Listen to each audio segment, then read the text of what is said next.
Do you know a single Slovenian inventor? Učbenik za univerze, emigracija in asimilacija. Tam najdem o Slovencih, da so 86% nepismeni, da sploh nimamo svojega jezika in da takšni emigranti potem, stupid peasants, postajajo velik problem za Ameriko, kako jih vzgojiti.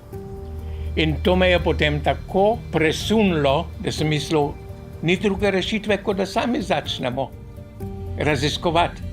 In to sem potem storil. Najdeš čudovite ljudi.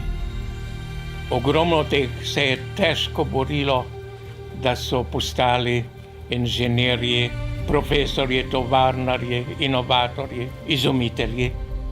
In ti so nekaj neverjetnega dosegli. Ameriška rast prebivalstva se začne Slovenci v vseh mogočih bolnicah v Ameriki uporabljajo porodno posteljo, ki je izum clevelandske Slovenke Celestine Krevh in Joe Sutter. Oče letala Boeing 747, ki o njem pravi doktor Armstrong, ki je bil na Luni, pravi, zavedno je spremenil potovanja na dolge razdalje. To so ljudje, ki so spremenili ne samo Ameriko, ampak ves svet na bolje.